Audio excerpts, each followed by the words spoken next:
India.com में आपका स्वागत है। हम आज यूएस इलेक्शंस की श्रृंखला के तहत नई कड़ी लेकर आपके सामने हैं। मैं हूं मुकेश कुमार और मेरे साथ हैं जाने माने चुनाव विश्लेषक,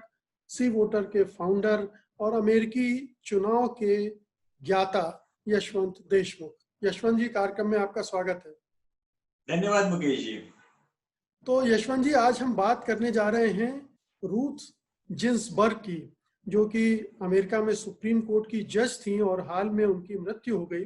लेकिन वो बहुत प्रतिष्ठित जज थी और उनके जाने के बाद एक किस्म की हलचल मची हुई है अमेरिका में, राजनीति में भी और चुनावी राजनीति में भी। और जिस तरह से डोनाल्ड ट्रंप उनकी जगह को भरने के लिए एकदम से उतावले हो रहे हैं, वो भी अपने आप में एक सवाल है। रूथ जिन्सबर्ग के बारे में अब मैं अपने दर्शकों को थोड़ा सा बता दूं कि वो उनकी प्रतिष्ठा इसलिए भी थी कि एक लंबे समय तक जज रहने वाली वो पहली महिला हैं अमेरिकी सुप्रीम कोर्ट की। बल्कि अमेरिकी सुप्रीम कोर्ट में जितनी भी महिला बनी, यानी दूसरे नंबर की है वो, पहली यहूदी महिला हैं। तो इस तरह से उनका एक लंबा करियर रहा है सुप्रीम कोर्ट में। इसके अलावा महिलाओं के अधिकारों के लिए वो जिस तरह से उन्होंने काम किया है वो मॉन्यूमेंटल माना जाता है, बहुत ही बेहतरीन माना जाता है। इसके अलावा सिविल राइट्स के मामले में भी उनकी भूमिका बहुत सकारात्मक, बहुत मजबूत रही है। तो इस लिहाज से पूरी दुनिया भर में उनकी चर्चा भी हो रही है। तो यशवंत जी, हम ये जानना चाहते हैं कि आखिरकार अमेरिकी चुनाव के संदर्भ में एक जज की मृत्यु इतनी प्रासंगिक, इतनी जरूरी, उथल पुथल वाली क्यों हो गई है? ऐसा क्या था रूथ जिन्सबर्ग में जिसको लेकर अमेरिकी चुनाव को जो प्रभावित करने की क्षमता रखता हो? मुकेश जी, इसके लिए हमें यह समझना बहुत जरूरी है कि अमेरिका की जो न्यायिक प्रणाली है उसमें जजों की नियुक्ति भी वो दरअसल बहुत ही जिसे कहें डेमोक्रेटिक तरीके से है, यानी खुल के पार्टिजन है इन दैट वे कि वहां पे जज भी दो तरीके के ही माने जाते हैं, एक लिबरल जज और एक कंजर्वेटिव जज। जो एक कहें तो दूसरा सभ्य तरीका ही कहने का कि ये जज जो है वो डेमोक्रेटिक लीनिंग के हैं या ये जज रिपब्लिकन लीनिंग के। और भारत की तरह नहीं से भारत में हम जानते हैं न्यायपालिका में जजों की नियुक्ति ये न्यायपालिका के अपने अंदर का मसला होता है और उसमें सरकार की भूमिका होती है, लेकिन उस भूमिका को एक तरह से मूल नहीं माना जा सकता। लेकिन अमेरिका में ऐसा नहीं है। अमेरिका में दरअसल सुप्रीम कोर्ट के जजेस की जो नियुक्ति है ये राष्ट्रपति के हाथ में होती है, राष्ट्रपति करते हैं और उसे सीनेट का अप्रूवल चाहिए होता है। अगर सीनेट अप्रूव ना करे तो उसको नहीं माना जाता जज को, लेकिन राष्ट्रपति पहला उसमें अपॉइंटी होता है। और दूसरी वहां की खास बात यह है कि वहां के न्यायाधीशों के लिए कोई रिटायरमेंट एज नहीं है, वो आजीवन पद है। जब तक वो जीवित है और अपनी जगह पे ठीक से सर्व कर सकते हैं तब तक वो उस पद पे बने रहते हैं। इसलिए रूथ जिन्सबर्ग 27 सालों से सुप्रीम कोर्ट की जज थी और बड़ी ऐतिहासिक जज रही। उनके बारे में सबसे खास बात ये भी रही मुकेश जी की जब वहां अमेरिकी सुप्रीम कोर्ट कंजर्वेटिव ज्यादा हुआ और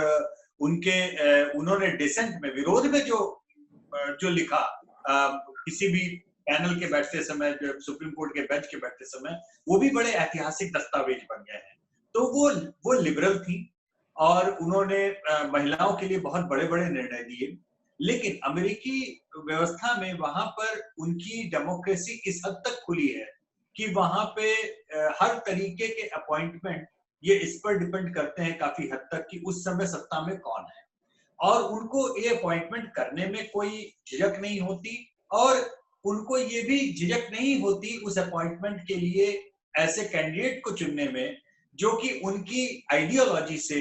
प्रेरित हो। यानी अगर रिपब्लिकन कोई प्रेसिडेंट है तो वो कंजर्वेटिव लोगों के बीच में से ही वो चुनेगा। भाई ये कंजर्वेटिव होना या लिबरल होना क्यों मायने रखता है? क्योंकि अमेरिका में जैसे पिछले एपिसोड में हमने देखा कि कुछ वहां की जो पॉलिटिकल आइडेंटिटी आइडियोलॉजिकल लाइंस हैं जो खींची हुई हैं, मतलब अपने देश में जैसे हिंदुत्व की राजनीति या सेकुलरिज्म, ये आइडियोलॉजिकल लाइन खींच गई है या खींची रही है पिछले कई वर्षों से। उसी तरीके से डेमोक्रेट या रिपब्लिकन के बीच में एक आइडियोलॉजिकल लाइन वहां के बाइबल बेल्ट की और बाकी उसकी ये भी है जिसमें 3G बहुत महत्वपूर्ण माने जाते हैं, गन्स, गेज और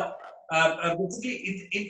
इन तीन गॉड गॉड मैं सबसे पहले गॉड पहले आना चाहिए था, गॉड गन्स एंड गेज ऐसे बोलते हैं, लेकिन उसी में एक हिस्सा है जो बहुत ही वहां की दुखती रग को छेड़ देता है कंजर्वेटिव बेस में, जिसमें वो मसला है अबॉर्शन का, गर्भपात का। और जो वहां का कंजर्वेटिव बेस है वो गर्भपात नहीं हो इसके लिए, क्योंकि जो आपको पता है कि कंजर्वेटिव क्रिश्चियन बेस धार्मिक मसला हो जाता है जी, माना जाता है, जबकि लिबरल बेस में उनको ये मानते हैं कि ये महिला का अपना अधिकार है कि वो गर्भपात कराए चाहे ना कराए। अब इसके ऊपर कुछ कानून हैं, मसलन लेट जो जो जो लेट प्रेगनेंसीज टर्मिनेट होती हैं उनको लेकर के, लेकिन ये दरअसल साइंस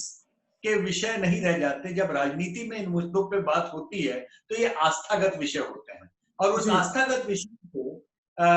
सुप्रीम कोर्ट में अगर जज ऐसे हैं जो आस्थागत या रिपब्लिकन या कंजर्वेटिव हैं, तो स्वाभाविक सी बात है उस पाबंदी के ऊपर अलग रुख लेंगे, जबकि अगर वो लिबरल बेस के हैं तो अलग रुख लेंगे। अभी सुप्रीम कोर्ट की वहां का जो 9 लोगों का कंपोजिशन है बेंच का, उसमें 5-4 की स्प्लिट है कंजर्वेटिव और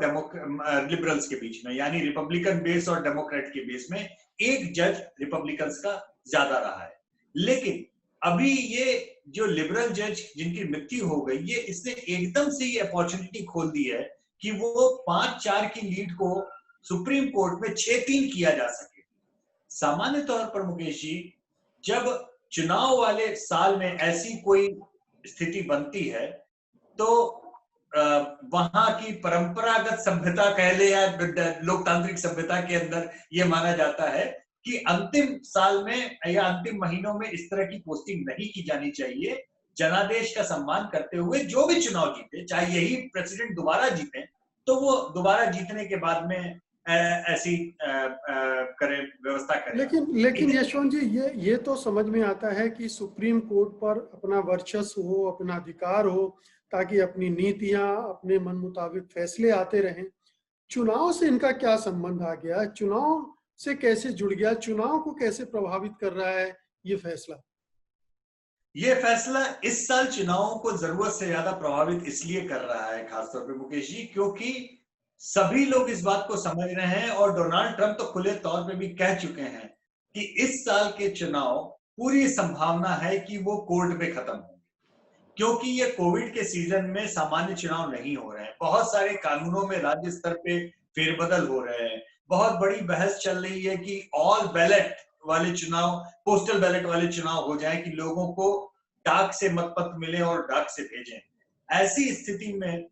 बहुत सारी जगहों पे जो लोग हाथ से लाइन लगा करके वोट डाल के आएंगे वो तो ट्रेंड तुरंत मिल जाएंगे, लेकिन जो पोस्टल वोट्स हैं, जो डाक से आ रहे हैं, वो कई दिनों हफ्तों तक चलेंगे, और उसके करने के तरीके के ऊपर ऑलरेडी बहुत सारे मुकदमे की शुरुआत हो चुकी है। तो ये तय माना जा रहा है कि काउंटिंग के नतीजे कुछ भी हों, ये मामला न्यायपालिका में जाकर के ही इस बार सलटेगा। तो क्या ये माने यशवंत जी कि ये येन केन प्रकारेण सत्ता पर काबिज रहने की कोशिश किया जा रहा उपक्रम है? क्योंकि ट्रंप साहब ने अभी कहा कि वो सत्ता का हस्तांतरण आसानी से नहीं करेंगे। मतलब वो आसानी से अगर रिजल्ट भी आ गया और थोड़ा भी उसमें ऐसा मौका रहा कि वो रह सकते हैं, तो कतई वो सत्ता नहीं सौंपेंगे जीतने वाले कैंडिडेट को, और सुप्रीम कोर्ट बड़ा ही क्रूशियल हो जाएगा। ये ग्रेसफुल तरीके से, अगर वो हारते हैं तो ग्रेसफुल तरीके से हार मान के वो सामने वाले व्यक्ति के छोड़ने, ऐसा नहीं होगा। ये वो अनेक तरीके से बोल चुके हैं, और रिपब्लिकन पार्टी के जो बड़े नेता हैं वो भी ये कह चुके हैं कि जब इतने सारे मुकदमे चल रहे हो तो हार कैसे मानी जा सकती।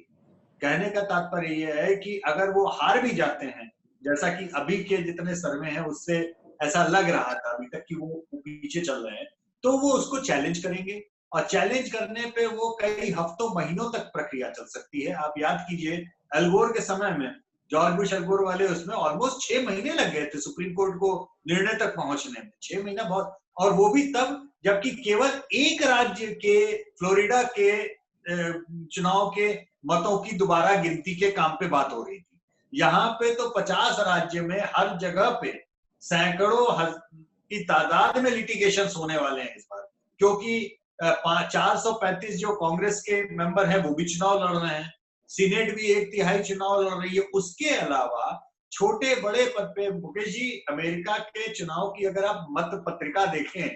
उसे पत्रिका मैं इसलिए कर रहा हूं क्योंकि मत पत्र नहीं होता, वो दरअसल कई कई जगहों पे 50-50 पेज के मोटे मोटे गट्ठर की तरह होते हैं, जिसमें एक वोट नहीं होता। राष्ट्रपति का केवल एक वोट होता है, लेकिन उसके साथ में कम से कम 150 वोट अलग अलग होते हैं, क्योंकि वहां की प्रोसेस ही पूरी खुली हुई है। मतलब यहाँ पे सड़क ऐसे बननी चाहिए कि वैसे बननी चाहिए, हो सकता है उसके ऊपर भी वहां पे लोकल एक वोट उसमें लोगों का हो शामिल। तो इतने जब सैकड़ों की तादाद में बैलेट्स होते हैं और चुनाव की प्रोसेस के ऊपर क्वेश्चन मार्क लग रहा हो, तो स्वाभाविक सी बात है कि नीचे से लेके ऊपर तक केवल और केवल मुकदमे की भरमार होने की संभावना है। ये केवल एक ही स्थिति में हो सकता है कि ना हो, वो स्थिति होगी कि ये कैंडिडेट या वो कैंडिडेट लैंडस्लाइड जीत जाए। मसलन जैसे 77 के चुनाव में हुआ था कि मतलब भाई इंदिरा जी के आसपास के लोगों ने बोला था आप ही जीत रही, आप ही जीत रही हैं, और सुप्रीम कोर्ट भी अपना और राष्ट्रपति भी अपना, हम तो सब निपटा ही देंगे। लेकिन जब पूरे भारत में बुरी तरह से कांग्रेस के हारने की खबर आई और इंदिरा जी के, मतलब जैसे होता है ना कि आप इतनी बुरी तरह से हार जाएं कि आप एकदम से बोले कि अब मैं इसको कुछ मैनिपुलेट भी नहीं कर सकता, या आप इतनी बुरी तरह से जीत जाएं कि अपोजिशन हाथ पैर छोड़ दे कि नहीं साहब इसमें तो कुछ बचा ही नहीं है करने के लिए। तो अगर लैंडस्लाइड नहीं हुआ तो सब लोग ये मान रहे हैं कि ये मसला इस बार कोर्ट में जाएगा, और स्वाभाविक सी बात है कोर्ट में नीचे से ऊपर, ऊपर से ऊपर होते हुए सुप्रीम कोर्ट तक मामला जाएगा, और सुप्रीम कोर्ट में 9 लोगों की अगर बेंच बैठेगी, उसमें 5-4 का डिवीजन रहा है अभी। अब 5-4 के डिवीजन में एक महिला जो है वो मर गई जो जज थी, तो 5 और 3 का डिवीजन रह गया। लेकिन 5-3 के डिवीजन में अगर एक भी आपका कोई कंजर्वेटिव जज, कोई भी वो कुछ ऐसा सोच ले कि नहीं ये उचित नहीं है, तो वो 5-3 नहीं, वो 4-4 हो जाता है। ऐसे में कौन रिस्क ले? बेहतर होगा कि इसी समय तुरंत के तुरंत एक जज हम अपॉइंट कर दें, ताकि वो 6-3 की लीड हो जाए, और फिर हम ये हो जाए कि भैया अगर कोर्ट पे मामला जाता है तो हमको पता है कि कोर्ट हमारे पक्ष में जजमेंट देने की संभावना ज्यादा रहेगी। इसलिए न केवल वो अपॉइंट करना चाहते हैं, बल्कि इसमें ये भी चल रहा है कि खबर तबड़ में ही सही, लेकिन सीनेट की कार्रवाई करके, सीनेट में अभी वहां पर 52-48 से रिपब्लिकन आगे हैं, तो वो कह रहे हैं कि अभी तो हमारे पास बहुमत है, कहीं ऐसा ना हो कि इस चुनाव के बाद में सीनेट में हमारा बहुमत ना बचे, तो हमने अगर अपॉइंट भी कर दिया और चुनाव के बाद में सीनेट चेंज हो गई, उन्होंने उसको नहीं किया वेरीफाई, तो फिर हम क्या करेंगे? ये आपने जो पूछा कि चुनाव में इसका क्या लेना देना है, चुनाव में इसका इतना बुरी तरह से लेना देना शायद अमेरिकी इतिहास में आज तक कभी नहीं हुआ। चुनाव में इसका सीधे तरह से लेना देना नहीं है, लेकिन चुनाव के बाद सत्ता पर कैसे बने रहना है या सत्ता की लड़ाई में कैसे सुप्रीम कोर्ट की भूमिका का महत्वपूर्ण हो जाना है, इस लिहाज से जिन्सबर्ग की जगह जाना एक बहुत ही कहना चाहिए क्रूशियल फैक्टर बन गया है अमेरिका के इलेक्शन में। अब और जिन्सबर्ग थी वो इतनी लिबरल, और उन्होंने डोनाल्ड ट्रंप की खुल के क्रिटिक रही, कई बार उन्होंने कई सारी चीजें बोली, और वो कैसे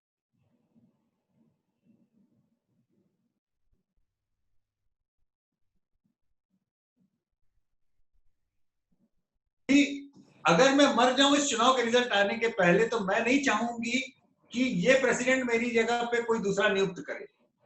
ये भी एक मुद्दा बनाया जा रहा है कि आप उनकी अंतिम इच्छा को सम्मान नहीं दे रहे हैं। लेकिन एक और भी इशू है मुकेश जी इसमें, वो इशू ये है कि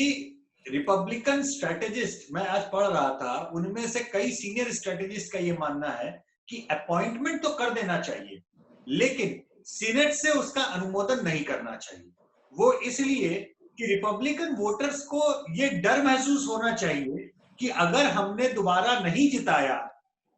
तो ये अपॉइंटमेंट रद्द हो जाएगा। तो अपने यहाँ के वोटर बेस को बड़ी तादाद में बाहर निकलने के लिए, और अमेरिका में ये लोग मानते हैं कि खासतौर पे कंजर्वेटिव बेस में, रिपब्लिकन बेस में, जब धर्म और सिद्धांत और आस्था का प्रश्न आता है तो वहां का टर्नआउट उनका ज्यादा बेहतर हो जाता है। लेकिन और क्या आपको लगता है कि इसका इस तरह से भी असर पड़ सकता है कि जिस तरह से ट्रंप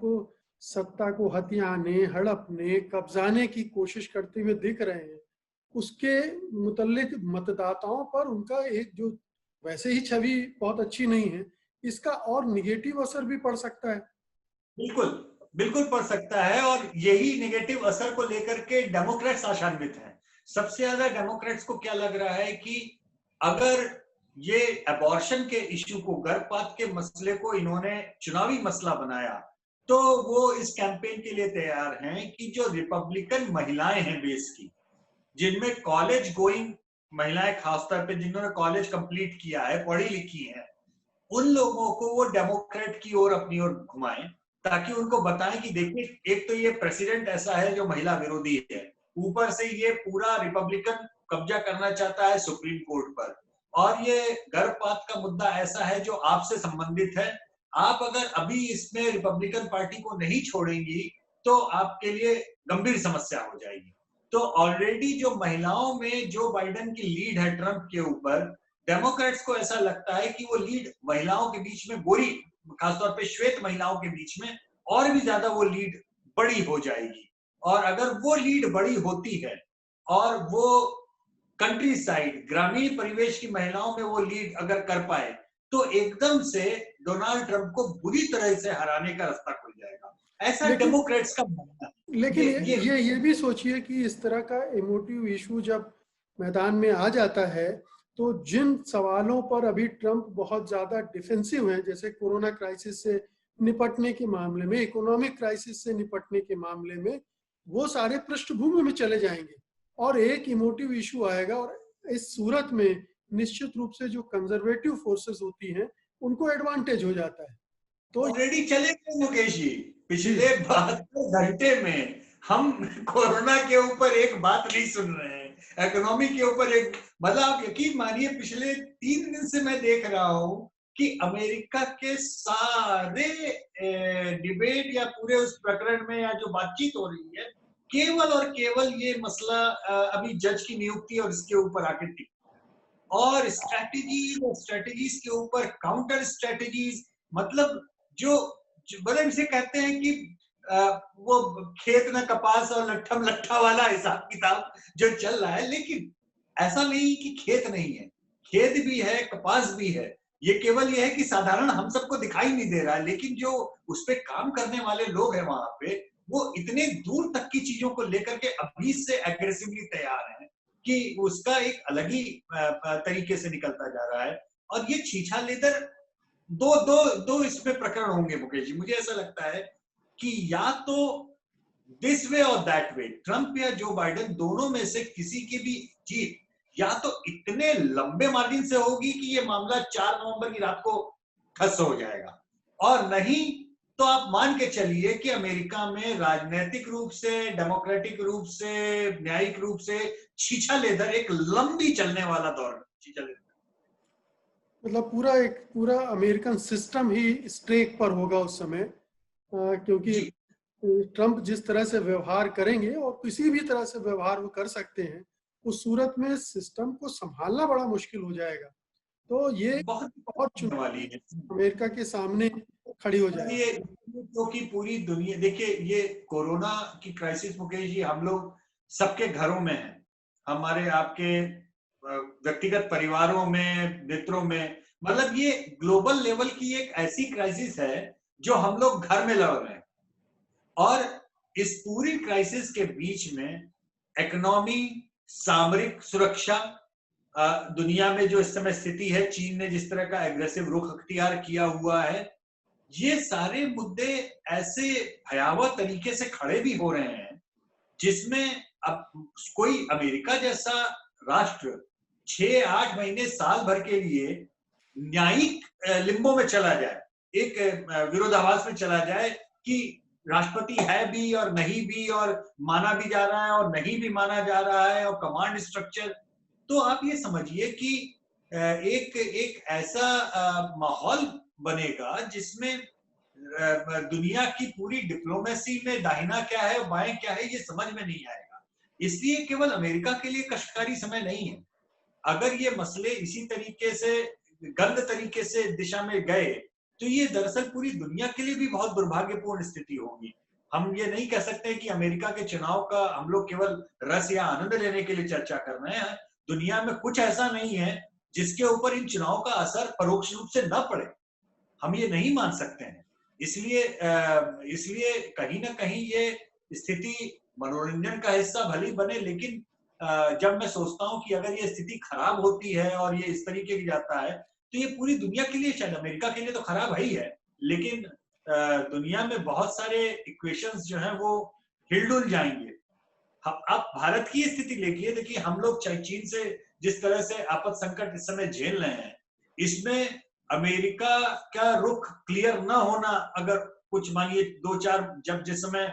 सामरिक आक्रमण बिल्कुल सामने उपस्थित हो, उस समय अगर अमेरिका में राष्ट्रपति पद का चुनाव जो चला गया सुप्रीम कोर्ट, यहाँ पे तो एक मिनट और एक घंटे की मार हो जाएगी, वहां महीनों केस चलने वाला है। तो कमांड स्ट्रक्चर में किस तरह के निर्णय नीतिगत लिए जाएंगे ये आसान नहीं होगा। इसलिए ये सारी चीजें हास्यास्पद भी है, चिंताजनक भी है, दोनों चीजें। तो कुल मिला के कह सकते हैं कि मैडम जिन्सबर्ग तो चली गई हैं, लेकिन उनका प्रेत अमेरिका को परेशान करता रहेगा। उनकी आत्मा को शांति मिले, हम तो ये ऊपर वाले से प्रार्थना करते हैं। लेकिन उनके जाने से जो समस्या खड़ी हुई है और इस समय उनके जाने से जो समस्या खड़ी हुई है वो अमेरिकी राष्ट्र के लिए एक बहुत बड़ी चुनौती और समस्या का विषय बन सकती है आने वाले समय में। और क्लियर होगा कि कैसे अमेरिकी राष्ट्रपति ट्रंप उनकी जगह भरते हैं नहीं भरते हैं, उसको मंजूरी सीनेट की मिलती है नहीं मिलती है। ये तमाम सवाल हम आने वाले समय में उन पर बातचीत करेंगे। बहुत बहुत शुक्रिया यशवंत जी, आज की इस चर्चा की बड़ा बहुत ही ज्वलंत मुद्दा था, और जिस तरह से बीच चुनाव में इसने आकर खलबली मचाई है वो भी बहुत दिलचस्प है। बहुत बहुत शुक्रिया आपका, धन्यवाद। सत्य हिंदी के और वीडियोस को देखने के लिए हमारे YouTube चैनल को सब्सक्राइब करें और सीधे नोटिफिकेशन पाने के लिए बेल आइकन दबाएं।